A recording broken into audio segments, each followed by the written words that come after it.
ونصلي على رسوله الكريم أما بعد فأعوذ بالله من الشيطان الرجيم بسم الله الرحمن الرحيم يا أيها الناس اعبدوا ربكم الذي خلقكم والذين من قبلكم لعلكم تتقون صدق الله العظيم اللهم صل على محمد وعلى آل محمد كما صليت على إبراهيم وعلى آل إبراهيم إنك حميد مجيد اللهم بارك على محمد وعلى آل محمد كما باركت على إبراهيم وعلى آل إبراهيم إنك حميد مجيد.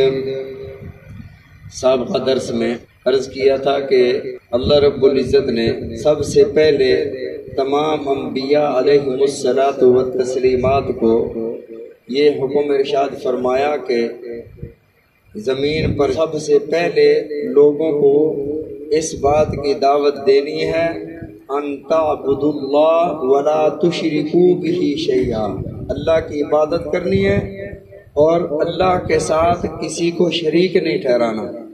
اور حضرت آدم علیہ السلام سے لے کر رسول اللہ صلی اللہ علیہ وسلم تک ہر نبی نے اپنی اپنی امت کو یہی پیغام دیا کہ اللہ کی عبادت کرو اور اللہ کے ساتھ کسی کو شریک نہ ٹھہراؤ. حتیٰ کہ رسول اللہ صلی اللہ علیہ وسلم کو اللہ رب العزت نے ارشاد فرمایا کہ یہ یہودی یا عیسائی ہیں، آپ انہیں یوں کہیں ہم میں اور تم میں جو بات مشترک ہے آؤ اس پر آ جاؤ. قل تعالوا الی کلمۃ سواء بیننا و بینکم، آؤ اس کلمے کی طرف جو ہم میں اور تم میں مشترک ہے. باقی ساری باتیں چھوڑو، اختلاف کی طرف ہم نہیں جاتے. وہ مشترکہ چیز کیا ہے؟ ان تعبدوہ، اللہ کی عبادت کرو، ولا تشرکوا بہ شیئا، اللہ کے ساتھ کسی کو شریک نہ ٹھہراؤ. تو اللہ نے یہاں اس آیت مبارکہ میں ارشاد فرمایا اعبدوا ربکم، اپنے رب کی عبادت کرو. اور عبادت میں سب سے پہلے جیسے میں نے عرض کیا تھا کلمہ توحید ہے.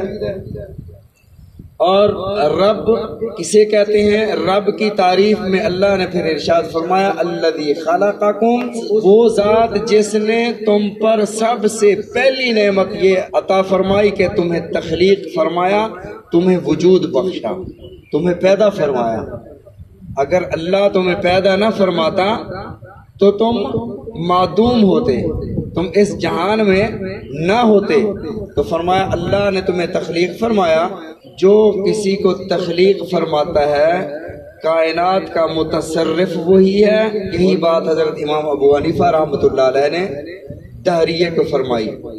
ہر دور میں خدا کے منکر وہ موجود رہے ہیں، ہر دور میں.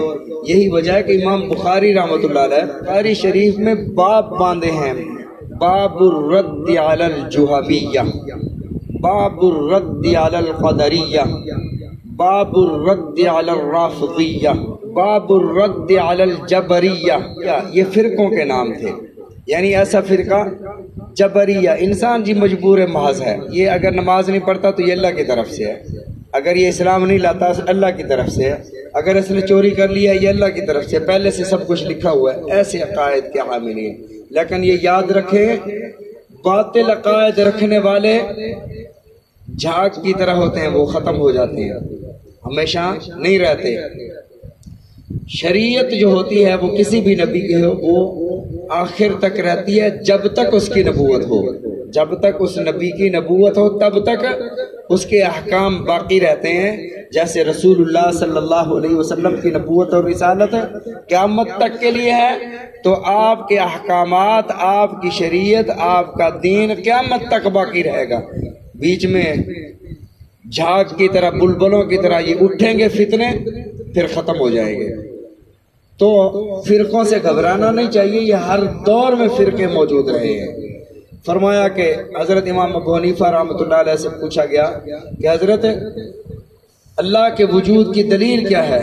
فرمایا جب ایک کشتی چلانے والے کے بغیر نہیں چل سکتی، پھر اتنی بڑی کائنات اللہ کے کسی چلانے والے کے چلانے کے بغیر چل رہی ہے، یہ کائنات خود بخود کیسے چل سکتی ہے؟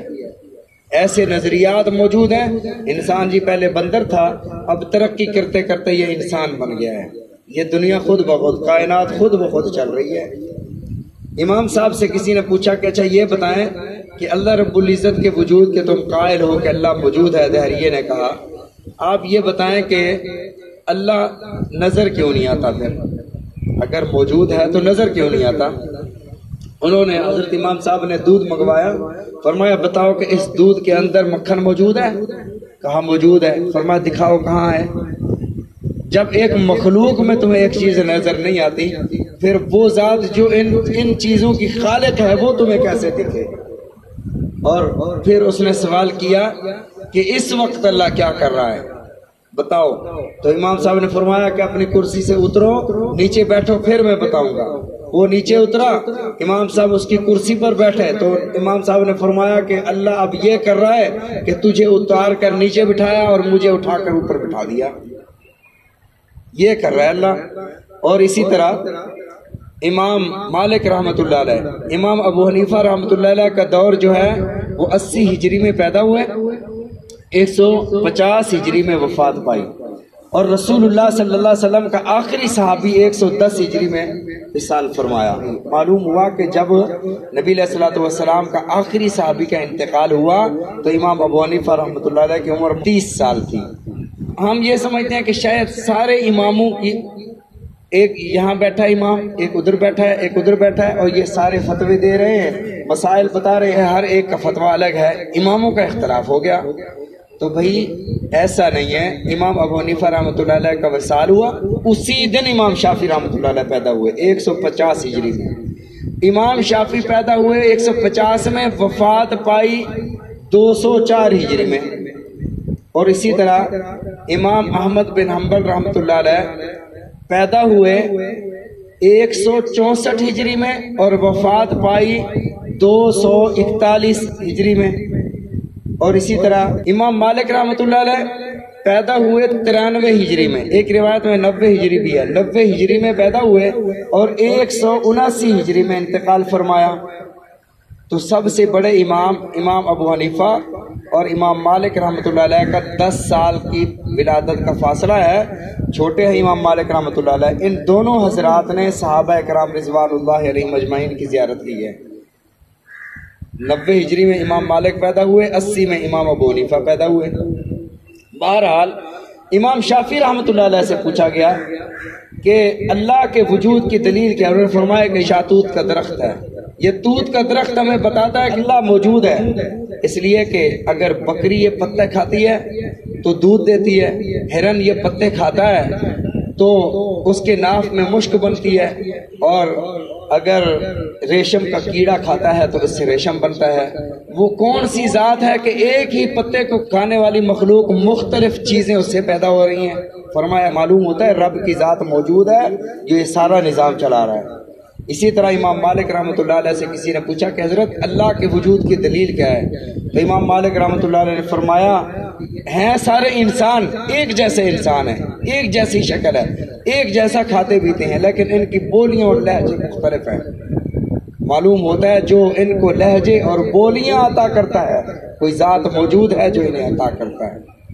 اور فرمایا امام احمد بن حنبل رحمۃ اللہ علیہ سے کہ حضرت یہ فرمائیں اللہ کے وجود کی دلیل کیا ہے؟ تو انہوں نے فرمایا کہ ایک ایسا قلعہ جس کا کوئی دروازہ نہیں ہے، باہر سے چاندی جیسا، اندر سے سونے جیسا، اس کی اچانک دیوار گرتی ہے، اندر سے سننے والا بولنے والا ایک حیوان نکل آتا ہے، انڈے کی مثال دی۔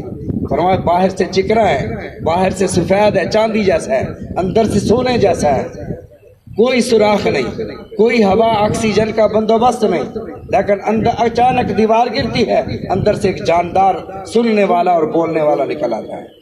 یہ کون ہے جو اس بند دیوار کے اندر جاندار کو تیار کر رہا ہے؟ فرمایا رب کی ذات موجود ہے۔ ایک دیہاتی سے کسی نے پوچھا کہ اللہ کے وجود پر کوئی دلیل ہے تمہارے پاس؟ تو کہتا ہے یا سبحان اللہ سبحان اللہ ان البارۃ تدل علی البعیر، اونٹ کی مینگنیاں پڑی ہوئی راستے پر بتاتی ہیں کہ یہاں سے اونٹ گزرا ہے۔ ان اثر الاقدام الی المسیر، فرمایا کسی کے قدموں کے نشان بتاتے ہیں کہ یہاں سے کوئی گزرا ہے۔ والروث علی الحمیر، گدھے کے پڑے ہوئے لید بتاتے ہیں کہ یہاں سے گدھا گزرا ہے۔ فرمایا برجوں والا آسمان، راستوں والی زمین، موجوں والے سمندر نہیں بتاتے کہ اللہ کا وجود موجود ہے، اللہ کائنات میں موجود ہے۔ تو اللہ کی وجود کی سب سے بڑی دلیل انسان کا وجود ہے، وَفِي أَنفُسِكُمْ أَفَلَا تُبْصِرُونَ۔ اگر تمہارے اندر آنکھیں ہیں نا، کوئی غور و فکر کرنے کی صلاحیت ہے، پھر اپنے آپ میں غور کرو، تمہیں اللہ کی وحدانیت اور اللہ کی قدرت نظر آ جائے گی کہ اللہ نے تمہارے اس جسم کو کس طرح پیدا کیا، یہ خود بخود نہیں ہوا۔ فرمایا کہ والذین من قبلکم، تم سے پہلوں کو بھی پیدا کیا۔ اللہ پیدا کیوں کیا؟ لعلکم تتقون، اللہ عبادت کا حکم کیوں دے رہا ہے؟ فرمایا لعلکم تتقون، تاکہ تم پرہیزگار بن جاؤ، تاکہ تم متقی بن جاؤ۔ پرہیزگاری اور تقوی کیا ہے؟ نماز پڑھنا یا یہ جو کرنے والے احکامات ہیں، روزہ رکھنا، حج کرنا، یہ جو کرنے والے ہیں، بھلائیاں کرنا، یہ تقوی نہیں ہے۔ تقوی کیا ہے؟ فرمایا جن چیزوں سے اللہ نے منع فرمایا اس سے بچ جاؤ، یہ تقوی ہے۔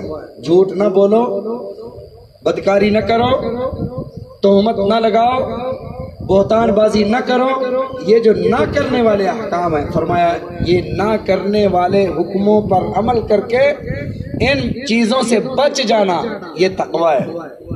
دوسرا معنی فرمایا مفسرین کرام رحمہ اللہ نے، تاکہ تم بچ جاؤ۔ کس سے بچ جاؤ؟ اللہ کی عبادت کر کے شرک سے بچ جاؤ، کفر سے بچ جاؤ، اور دنیا میں جب کفر اور شرک سے بچ جاؤ گے، قیامت کے دن اللہ کی بھڑکتی ہوئی نار اللہ الموقدہ، وہ بھڑکتی ہوئی آگ، التی تطلع علی الافئدہ، جو سیدھا دلوں تک پہنچتی ہے، اس آگ سے بچ جاؤ گے۔ اللہ تعالی ہم سب کو سمجھنے کی، عمل کرنے کی توفیق عطا فرمائے۔ رسول اللہ صلی اللہ علیہ وسلم کے فرامین سمجھنے کی، عمل کرنے کی توفیق عطا فرمائے۔